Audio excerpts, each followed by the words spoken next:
Bismillahirrahmanirrahim. Assalamualaikum warahmatullahi wabarakatuh. Ikhwani fil aqidah. Alhamdulillahirabbil alamin. Wal aqibatu lil muttaqin. Wala udwana illa 'alal zalimin. Asyhadu an la ilaha illallah wahdahu la syarikalah. Wa asyhadu anna Muhammadan abduhu wa rasuluhu la nabiyya ba'da. Amma ba'du. Baik. Ayyuhal mustami'un al-kiram. Tadi sempat terhenti sejenak karena beberapa hal. Kita lanjutkan pembahasan berikutnya yang berkenaan dengan babu haulil mauti wasyiddatuhu, yaitu bab tentang kematian dan penderitaannya.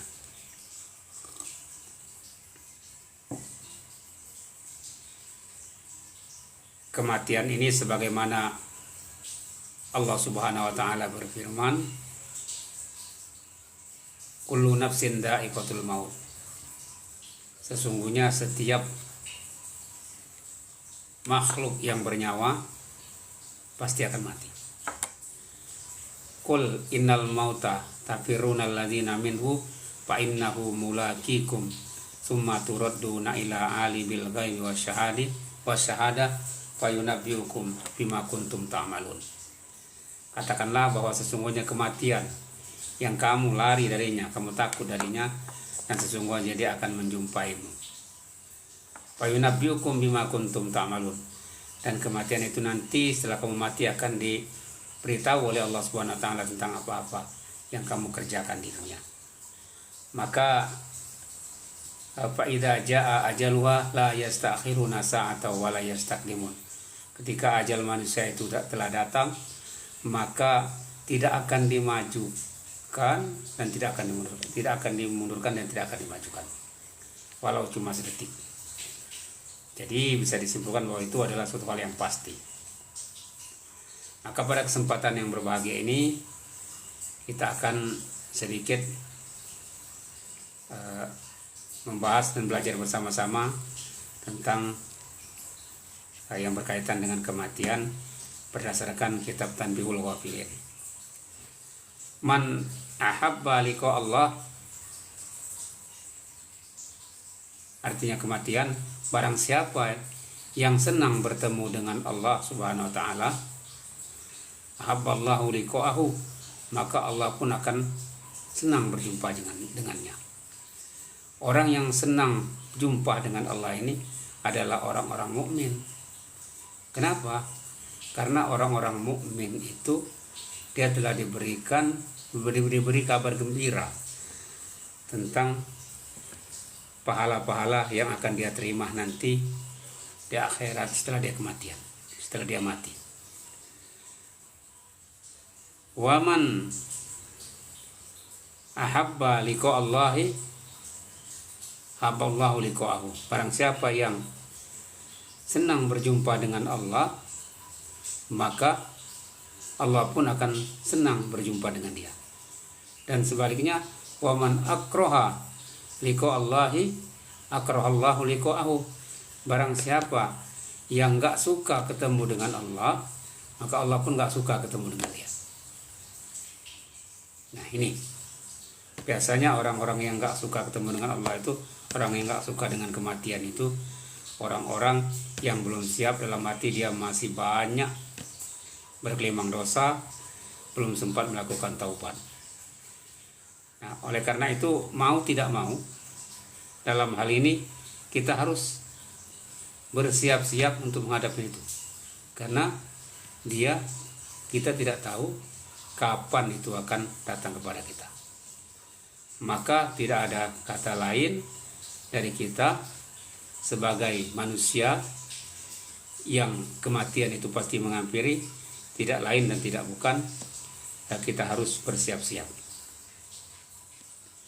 Ayyuhal mustami'un al-kiram, di sini diriwayatkan bagaimana dahsyatnya kematian itu ketika kita tidak diberi pertolongan oleh Allah Subhanahu wa taala. Di dalam hadis anin Nabi sallallahu alaihi wasallam qala hadisu an Bani Israil wala harad, diceritakan dengan orang-orang Bani Israel, diceritakan di kelompok Bani Israel fa innahum qaumun qad kana fihim al-ajib, yang mana terjadi di antara mereka itu hal-hal yang luar biasa yang tidak pernah mereka dengar dan tidak pernah mereka lihat sebelumnya. Summa an sa'ayah rusufa qala kharajat ta'ifatu min Bani Israel, sekelompok orang-orang dari Bani Israel keluar hatta atau makbaro, sehingga dia melewati suatu tempat yaitu kuburan. Faqalu law shalaina summa da'una rabbana ata yakhrujalana ba'dul mauta, dan mereka berdoa, mereka sholat dan berdoa di atas kuburan itu, minta orang-orang yang telah meninggal itu dihidupkan. Maka doa pun diterima. Ada salah seorang dari kuburan itu yang bangun, keluar kepalanya, kemudian dia bangun karena doa mereka diijabah oleh Allah Subhanahu wa taala. Maka kagetlah orang-orang Bani Israel ini. Dan orang tersebut yang keluar dari kubur tadi berkata, siapa ini? Katanya, kami dari Bani Israel, ceritakan apa yang ada padamu selama ini. Maka orang itu bercerita, fa wallahi laqad mutu mundu tis'ina sanatan, demi Allah wahai saudaraku, katanya, saya ini telah meninggal selama 90 tahun. Fama zahabat mararatul maut, tapi sampai sekarang rasa kematian ketika sakratul maut dulu masih terasa. Hatta ka'anahul han, masih terasa sampai sekarang. Jadi bayangkan, sudah meninggal selama 90 tahun, orang itu di dalam kubur sudah meninggal, tetapi rasa sakitnya ketika sakratul maut itu masih terasa sampai dia bangun itu. Fadullah ta'ala ayyu'iduni kama kuntu, maka berdoalah kepada Allah, kembalikanlah aku seperti semula, jangan matikan aku lagi, agar aku tidak melewati apa yang disebut dengan sakratul maut itu. Wa kana baina ainahi asaru sujud, dan orang tersebut, orang yang meninggal tadi itu adalah ahli ibadah rupanya, karena terlihat dari asaru sujud di bekas sujud di keningnya. Jadi orang ahli ibadah ketika dia meninggal merasakan sakitnya luar biasa. Sampai 90 tahun dia sudah meninggal masih terasa, katanya, sakit itu.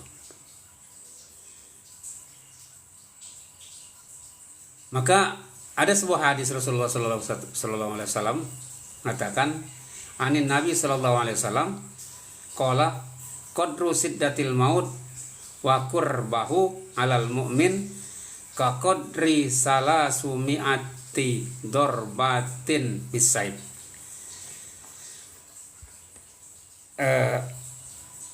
Ukuran penderitaan sakratul maut itu bagi orang-orang mukmin sama dengan dipukul 300 kali pukulan dengan pedang.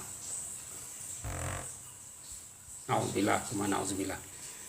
Semoga kita diambil oleh Allah Subhanahu wa taala dalam keadaan husnul khotimah dan dimudahkan.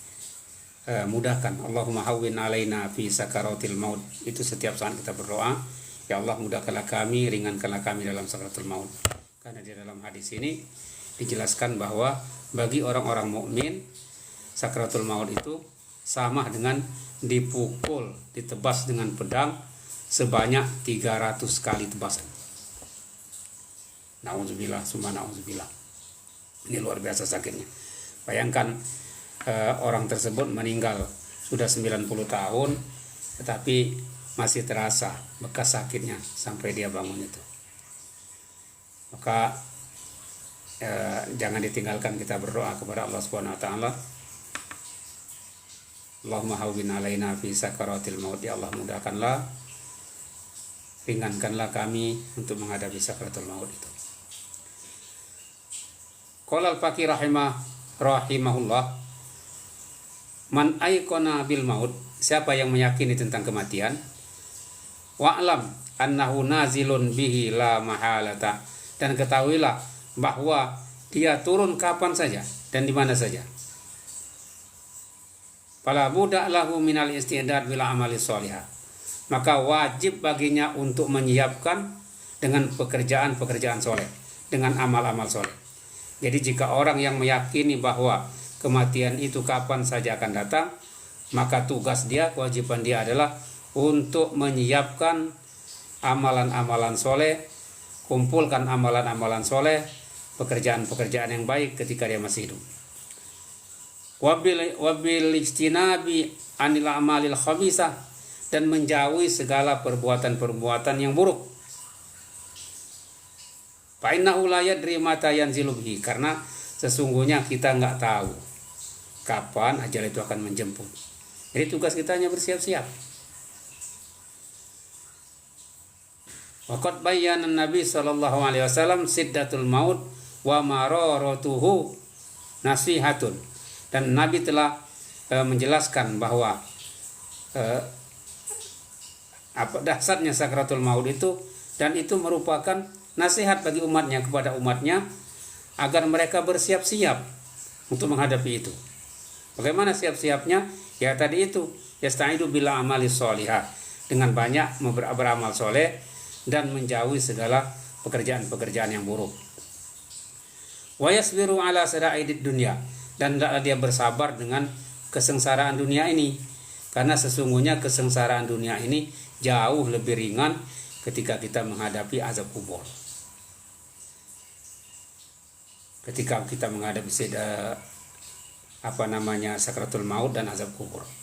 Jadi kesengsaraan di dunia ini jauh lebih ringan. Artinya sakratul maut dan azab kubur itu jauh lebih berat daripada penderitaan kita di dunia ini. Oleh karena itu, ya tidak ada kata lain bagi kita ya untuk bersiap. Bagaimana mempersiapkannya? Ya mempersiapkannya adalah dengan memperbanyak amal-amal soleh dan menjauhi segala yang dilarang oleh Allah Subhanahu wa taala.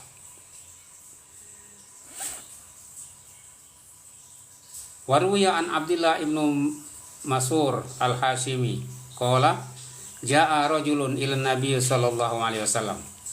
Datanglah seseorang kepada Nabi sallallahu alaihi wasallam seraya berkata, dan orang tersebut berkata, "Ji'tuka litu'allimani min ghara'ibil ilmi." Wahai Rasulullah, saya datang kepadamu agar engkau mengajarkan ilmu kepadaku, ilmu yang pelik, ilmu yang sangat dalam, ilmu yang pelik, ilmu yang yang enggak pernah pelajari, ilmu yang pelik. Qala, Rasulullah bersabda, "Ma sana'ta fi ra'sil ilmi?" Apa yang kau lakukan terhadap pokok-pokok ilmu? Qala, "Wa ma ra'sul ilmi?" Orang itu berkata, "Apa itu ya Rasulullah yang disebut dengan pokok-pokok ilmu itu?" Maka Rasulullah menjawab, "Hal arafta Rabb azza wa jalla?" Apakah engkau tahu Tuhan? Apakah engkau tahu Allah? Orang itu menjawab, "Iya, saya tahu Allah." Maka Rasulullah berkata, "Famadza fa'alta fi haqqihi?" Apa yang kau lakukan atas kewajibanmu terhadap Allah? Qala, "Masya Allah." Orang itu berkata, "Saya enggak tahu ya Allah, terserah Allah." "Saya enggak tahu ya Rasulullah, terserah Allah." Qala, "Wahal araftal maut?" Rasulullah berkata kepada orang itu, "Apakah engkau tahu tentang kematian?" Qala, "Na'am." "Iya Rasulullah, saya tahu kematian itu." Maka Rasulullah berkata, "Famadza a'datta lahu?" Apa yang telah engkau persiapkan untuk menghadapi itu? Qala, "Masya Allah." Orang itu berkata, "Saya enggak tahu ya Rasulullah, terserah Allah pokoknya." Qala, "Idhab fahkum bima hunaka." Pergilah engkau, lakukan perbuatan-perbuatan baik. Summa ta'ala hatta walimuka min ghara'ibil ilmi. Nanti kapan-kapan kamu datang lagi kemari, saya akan mengajari ilmu yang kamu pinta itu. Falamma ja'ahu ba'da sinin, dan setelah beberapa saat kemudian, beberapa tahun, orang itu datang kembali. Maka dikatakan oleh Nabi sallallahu alaihi wasallam, qala Nabi sallallahu alaihi wasallam, Dok yadaka ala qalbika. Letakkan tanganmu di dadamu, di hatimu. Fama la tardo li nafsika la tardahu li akal muslim. Jika apa-apa yang engkau lakukan itu engkau tidak suka, maka sesungguhnya itu tidak disukai juga oleh saudara-saudaramu muslim. Artinya ketika kamu tidak suka dengan suatu pekerjaan itu, maka jangan kamu lakukan terhadap saudara-saudaramu yang muslim. Wa ma radita li nafsika fardahu li ahikal muslim. Dan apa-apa yang kamu ridho terhadap dirimu, dan lakukanlah juga terhadap saudara-saudaramu yang lain, saudara-saudara kamu yang muslim yang lain. Wa huwa min wara'il bil ilmi. Itulah merupakan ilmu yang penting, kata Rasulullah, yang kamu minta. Jadi melakukan sesuatu, berbuat sesuatu kepada orang lain ketika kita juga senang dengan perbuatan itu. Jadi ringkasnya, kita melakukan suatu pekerjaan terhadap orang lain, pekerjaan itu juga kita suka. Tetapi kalau kita tidak suka terhadap pekerjaan itu, ya jangan kita lakukan dengan orang lain. Begitu. Wa bayanan Nabi anal istidad lil mauti ra'sul ilmi. Dan Nabi Shallallahu Alaihi Wasallam menjelaskan bahwa sesungguhnya persiapan untuk menghadapi kematian itu, itulah pokok-pokok ilmu. Jadi ilmu yang paling tinggi, ilmu yang paling atas, ilmu yang paling tinggi itu adalah persiapan untuk menghadapi kematian. Maka kalau kita berbondong-bondong, kalau kita berniat dengan sungguh-sungguh untuk menyiapkan diri kita dalam rangka kita menghadapi kematian ini, maka sesuai dengan yang saya jelaskan di atas, yaitu bil a'malis sholihah, melakukan pekerjaan-pekerjaan yang soleh. Apa itu pekerjaan-pekerjaan yang soleh? Pekerjaan-pekerjaan yang soleh itu pekerjaan-pekerjaan yang baik tentunya. Pekerjaan yang diperintahkan, baik ibadah mahdo ataupun ibadah ghairu mahdo. Ibadah mahdo itu sholat, puasa, zakat, haji jika mampu. Itu ibadah mahdo yang telah ditentukan oleh Allah. Kemudian sholat sunnah, puasa sunnah, sholat duha dan lain sebagainya. Itu yang ibadah mahdo yang telah ditentukan oleh Allah. Ibadah ghairu mahdo, ya kita katakanlah dari hal yang kecil, membuang duri di tengah jalan agar orang selamat, agar orang tidak keinjak, itu juga ibadah. Kemudian kita menyenangkan orang lain, itu juga ibadah, termasuk amalan-amalan soleh. Maka Allah Subhanahu wa taala berfirman, fastabiqul khairat, berlomba-lomba dalam berbuat kebaikan.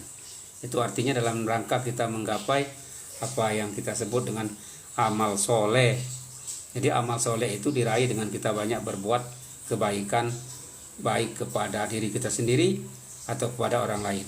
Karena kalau kita berbuat jahat kepada diri kita sendiri, sesungguhnya kita menjolimi diri kita. Bagaimana contohnya kita berbuat jahat kepada diri kita sendiri? Ya kita menyiksa diri kita dengan dengan memaksakan hal-hal yang tidak baik, makan obat yang tidak benar, memaksakan minuman-minuman keras, itu kan akan merusak diri. Artinya itu juga akan menzolimi diri kita sendiri, dan itu nggak boleh. Baik kepada orang lain juga kita harus berbuat baik. Itulah termasuk amal-amal yang soleh. Tentunya yang paling utama itu adalah sholat, karena percuma kita beramal-amal yang lainnya kalau kita tidak didasari dengan sholat. Karena sholat ini adalah puncak segala pekerjaan, kunci segala pekerjaan. Pekerjaan yang lain itu tidak akan diterima oleh Allah Subhanahu wa taala ketika kita tidak melakukan sholat ini. Ma'asyiral muslimin rahimakumullah. Jadi berdasarkan hadis ini bahwa ra'sul ilmi, pokok-pokok ilmu itu adalah al-istidad lil maut, persiapan untuk menghadapi kematian. Itulah ilmu yang paling tinggi menurut Rasulullah sallallahu alaihi wasallam yang diterangkannya dalam hadis ini. Fal ula ayyastagila bihi, yaitu dengan menyibukkan diri untuk mempersiapkan dalam rangka menghadapi apa yang disebut dengan kematian. Qara'a Rasulullah sallallahu alaihi wasallam hadhil ayah. Fama yuridillahu ayyahdiyahu yasrah sadrahu lil Islam. Barang siapa yang Allah kehendaki untuk diberikan hidayah olehnya, maka Allah akan membukakan hatinya untuk mempelajari Islam. Jadi kalau orang sudah diberi hidayah oleh Allah Subhanahu wa taala, maka insya Allah Allah bukakan hatinya untuk belajar tentang Islam ini. Fama yurid ayudillahu yaj'al sadrahu dayiqan. Tetapi sebaliknya, jika Allah mencelakakan seseorang, maka hatinya itu akan dipersempit oleh Allah Subhanahu wa taala, enggan untuk belajar agama ini. Itu namanya orang-orang yang sudah dijauhkan hidayah oleh Allah Subhanahu wa taala. Idza dakhala nurul Islam al-qalbu in fasaha wan sarha. Jika cahaya-cahaya Islam telah masuk ke dalam hati seseorang, maka semuanya akan mudah, maka semuanya akan jelas, hati akan menjadi lapang, pikiran akan menjadi lapang, pikiran akan menjadi tenang, hati pun akan menjadi tenang ketika nurul Islam sudah masuk ke dalam diri seseorang. Wakila hal lidzalika min alamatun. Ditanyakan apakah ada tanda-tandanya bahwa nurul Islam itu masuk kepada diri seseorang, maka kata Rasulullah ada. Yaitu apa tandanya? At-tajafi andaril ghurur. Dia tinggalkan kehidupan yang fana. Wal inabati ila daril khulud. Dan dia bersiap-siap menyibukkan diri hanya untuk menghadapi darul khulud, yaitu hari yang kekal, yaitu akhirat. Jadi dia tidak peduli dengan urusan dunia, dan dia persiapkan dirinya untuk menghadapi apa yang disebut dengan kematian. Wal isti'dad lil maut, dan dia bersiap-siap menyiapkan dirinya untuk menghadapi kematian qabla nuzulihi, sebelum datangnya apa yang disebut dengan kematian itu.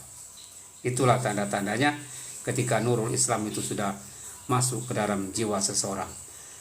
Dia tidak terpengaruh lagi dengan urusan dunia, kemudian semata-mata dia berbuat menyiapkan untuk menghadapi kehidupan di hari yang kekal, yaitu akhirat, dan dia mempersiapkan dirinya untuk menghadapi kematian. Ma'asyiral muslimin rahimakumullah. Di hadis yang berikutnya, ini hadisnya sangat populer. Anna Nabi sallallahu alaihi wasallam qala ri rajulin wa huwa ya'izuhu. Rasulullah berkata kepada seseorang dan dia sekaligus memperingati, memberinya nasihat. Iktanin khamsan qabla khamsin. Jagalah 5 perkara sebelum datangnya 5 perkara. Syababaka qabla haramika. Masa mudamu sebelum datangnya masa tuamu. Wasihataka qabla sakomika. Yaitu masa sehatmu sebelum datangnya masa sakitmu. Wa faragaka qabla syughlika. Masa kekosonganmu sebelum datangnya kesibukanmu. Wa ghinaka qabla fakrika. Masa kayamu sebelum datangnya masa sempitmu. Wa hayataka qabla mautika. Dan hidupmu sebelum datang matimu. Jadi pergunakanlah 5 perkara ini sebelum datangnya 5 perkara. Faqad jama'an nabiyyu sallallahu alaihi wasallam fi hadhil khamsa ilman katsiran. Dan Nabi memberikan gambaran dalam 5 ini ilmu yang banyak sekali, pelajaran-pelajaran yang banyak sekali. Li'anna ar-rajula yaqdiru 'alal a'mali fi hali syababihi. Karena seseorang itu mampu melakukan sesuatu ketika dia masih muda. Ma la yaqdiru 'alaihi fi hali haramihi. Apa-apa yang tidak mampu dikerjakan ketika dia sudah tua. Makanya gunakanlah masa muda itu sebelum datangnya masa tua. Karena di masa muda itu banyak hal-hal yang bisa dia lakukan. Beda dengan ketika dia sudah tua. Contoh yang paling nyata, ketika kita masih muda, katakanlah kita mau jalan ke masjid waktu subuh, itu gampang karena tenaga masih kuat, masih muda. Tapi kalau sudah tua, nah itu akan sulit untuk jalan ke sana. Kemudian juga mungkin ketika masih muda, kalau mau uduk subuh itu ya nggak apa-apa karena masih muda, fisik masih kuat. Tetapi kalau sudah tua mungkin mau pegang air di waktu subuh pun akan susah. Nah inilah makanya hadis Rasulullah itu mengatakan bahwa gunakanlah masa mudamu itu sebelum datangnya masa tuamu, khususnya dalam beribadah kepada Allah Subhanahu wa taala. Jangan disia-siakan masa muda ini, karena masa muda itu tidak akan terulang. Nangis sekuat-kuatnya kita mau mengulangi masa muda kita itu nggak akan terjadi, karena itu sudah berlalu. Jadi jawabannya adalah saudara-saudara, teman-teman yang masih muda dimanapun berada, gunakanlah masa muda itu untuk beribadah kepada Allah sebaik-baiknya sebelum datangnya masa tua kita, sebelum datangnya masa. Wali anna sabab idza ta'awwada 'alal maksiat la yaqdiru 'ala imtina' minha fi hali haramihi. Nah, ini dia. Karena orang-orang muda itu jika terbiasa melakukan maksiat ketika dia masih muda, maka dia di waktu tua nanti sulit dia akan mencegah itu karena udah kebiasaan. Oleh karena itu di sini gunakan masa muda itu untuk beribadah sebaik-baiknya sebelum datang masa tuamu. Kalau di masa muda kita sudah terbiasa melakukan ibadah, melakukan amal soleh, insya Allah di masa tua pun kita mudah untuk melakukan itu. Tetapi kalau di masa muda ini kita terbiasa melakukan perbuatan-perbuatan maksiat, insya Allah di masa tua pun kita terbiasa itu, karena memang susah untuk merubah kebiasaan itu. Katakanlah ketika masih muda kita biasa minum minuman, kita biasa main judi, dan ketika masa tua nanti susah akan menghilangkan itu. Maka hal-hal yang positif, hal-hal yang baik biasakan ketika masih muda, gunakan masa muda ini sebaik-baiknya. Payam bagi li sabab ayat ta'ada fi hali sababihi a'malal khair litasfula alaihi fi hali haramihi. Nah, ini dia. Maka seharusnya bagi anak-anak muda, orang-orang muda itu untuk membiasakan diri berbuat kebaikan ketika dia masih muda, untuk membiasakan nanti ketika dia sudah tua, gitu kan? Dan yang selanjutnya, wasihataka qabla sakomika li'anna sahih nafidul amri fi malihi wa nafsihi. Dan gunakanlah masa sehatmu sebelum datangnya masa sakitmu. Kenapa kata Rasulullah? Karena sehat itu adalah suatu hal yang sangat penting, mahal harganya, tidak terukur dengan materi kesehatan itu. Kalau sudah sakit, susah untuk beribadah kepada Allah. Maka ketika kita masih sehat, segar dan bugar, gunakanlah untuk beribadah kepada Allah Subhanahu wa taala. Jangan disia-siakan. Karena memang kesehatan ini, saudara-saudara sekalian, tidak bisa kita rasakan. Kapan kita bisa merasakan kesehatan itu? Kesehatan itu bisa kita rasakan ketika kita sudah jatuh sakit. Baru ngeluh kita, alangkah enaknya kalau saya ini sehat, alangkah enaknya makan durian kalau kita sakit. Karena kita sakit itu dikasih apapun gak enak rasanya. Nah baru kita ngeluh ketika kita sakit, alangkah enaknya makan mangga, alangkah enaknya makan durian, alangkah enaknya makan daging ayam dan lain sebagainya. Sehat itu gak kita rasakan, kecuali kita setelah jatuh sakit baru kita rasakan. Maka selagi badan kita masih sehat, gunakanlah kesehatan kita itu untuk melakukan hal-hal yang positif, hal-hal yang baik, dan beribadah kepada Allah Subhanahu wa taala. Payam bagi li sahih ayak tanim sihatahu wa yajtahida fil amali sholihah fi malihi wa badanihi. Nah, sudah seharusnya lah bagi orang-orang yang sehat itu untuk menjaga kesehatannya, untuk menggunakan kesehatannya. Wa yajtahid fil amali sholihah fi malihi wa badanihi, dan bersungguh-sungguh untuk beramal soleh yang berkaitan dengan harta dan badannya. Apa yang berkaitan dengan harta? Ketika dia masih sehat, ya, dia mencari harta dengan baik, lalu dia nafkahkan di jalan Allah. Itu dilakukan ketika dia masih sehat. Li'annahu idza marida dha'ufa badanuhu ala anit ta'ah. Karena ketika dia sudah jatuh sakit, walaupun pilek, ya, ketika dia sudah jatuh sakit, maka badannya itu akan lemah untuk melakukan perintah-perintah Allah Subhanahu wa taala. Jadi sekali lagi, gunakanlah masa sehat itu sebelum datangnya masa sakit itu. Terus yang selanjutnya, wa faragaka qabla syughlika. Gunakanlah masa senggangmu sebelum datangnya kamu sibuk. Yakni fil laili yakunu farigon wa bin nahari masghulan. Pada malam hari kamu itu kosong waktunya, tapi siang hari sibuk. Nah, payam bagi ayusolliya bil laili fi hali faraghihi.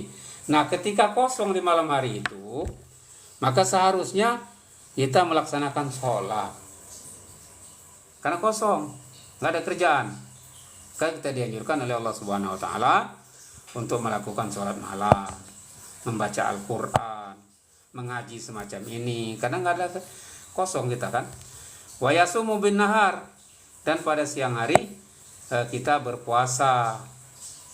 Karena kita sibuk bekerja pada siang hari sehingga berpuasa itu pun akan mengisi waktu-waktu kosong. Lalu yang berikutnya, waghinaka qabla fakrika. Gunakanlah kekayaan kamu itu sebelum datangnya masa sempit. Gunakanlah kekayaan itu sebelum datangnya masa miskin. Karena kaya dan miskin itu ya gantian. Gak ada orang yang selama hidupnya itu kaya terus ya, namanya gantian, roda itu berputar. Kadang-kadang kita nih jadi orang kaya, kadang-kadang jadi orang miskin, kadang-kadang kita buntu ya, nggak punya duit ya, kadang-kadang kita lapang. Nah, biasanya orang-orang itu kalau lagi miskin ya cenderung ibadahnya nggak tenang, mana mikirin beras, mungkin mikirin keperluan rumah, mikirin token listrik, mikirin bayaran anak sekolah, mikirin cicilan dan lain sebagainya, sehingga ibadahnya terganggu dengan kemiskinan dia. Tetapi kalau kita ini kaya ya nggak ada beban, cicilan lancar mungkin kan, kemudian token listrik lancar, beras lancar di rumah, ya nggak ada alasan bagi kita untuk tidak beribadah kepada Allah. Maka ketika kita masih diberikan oleh Allah Subhanahu wa taala kekayaan, gunakan kekayaan itu untuk beribadah kepada Allah. Di samping kita beribadah kepada Allah itu ya gunakan juga untuk bersedekah kepada orang lain dengan kekayaan kita itu. Yakni idza kunta radiyan bima atakallahu minal qut. Nah, ini dia. Jika engkau ridho apa-apa yang diberikan oleh Allah kepadamu dari harta, faktanim zalika, maka gunakanlah itu sebaik-baiknya. Jadi kalau diberi oleh Allah Subhanahu wa taala harta kekayaan itu ya gunakan. Bagaimana caranya? Jadikan harta kekayaan kita itu sebagai wasilah bagi kita untuk beribadah kepada Allah Subhanahu wa taala. Jadikan harta itu wasilah ibadah, ya bisa kita sedekahkan kepada orang lain, bisa bantu kepada orang-orang yang susah. Kita punya kendaraan pokoknya menjadi alat bagi kita untuk ke masjid. Kemudian kita punya uang mungkin alat bagi kita untuk untuk membantu orang yang lagi membangun masjid dan lain sebagainya. Itu bisa dilakukan ketika kita sedang kaya. Dan yang selanjutnya adalah wahayataka qabla mautika, dan gunakanlah hidup sebelum mati. Kalau sudah mati ya nggak ada gunanya lagi, nggak bisa lagi kita beramal soleh. Ya masih hidup inilah kita gunakan dengan sebaik-baiknya. Li'annar rajula madama hayyan yaqdiru 'alal amal. Nah ini, karena seseorang itu ketika dia masih hidup itulah dia mampu untuk bekerja. Fa idza mata inqata 'amaluhu. Ketika seseorang itu sudah mati, maka putus, dia nggak bisa berbuat apa-apa, dia tidak bisa lagi beramal soleh, cuma mengharapkan pahala-pahala dari apa yang dia lakukan di dunia selama dia hidup di dunia ini. Maka bersiap-siap itu, maka gunakanlah kehidupan kita ini sebelum datangnya kematian. Ini semata-mata para pendengar yang berbahagia, saya menyampaikan ini sebagai peringatan bagi saya juga, sebagai nasihat bagi saya juga, dan sebagai nasihat bagi kita semua. Fayambaghi lil mu'min alla yudi'a ayyamahu alfaniyah wa yaqtaim ayyamahu albaqiyah. Maka seharusnya bagi orang-orang mukmin itu untuk tidak menghilangkan hari-harinya yang kekal, yaitu hari-harinya di akhirat nanti, untuk tidak melupakan hari-harinya di akhirat nanti. Ma'asyiral muslimin rahimakumullah. Jadi itu mesti yang harus kita laksanakan ketika kita bersiap-siap untuk menghadapi apa yang disebut dengan kematian ini.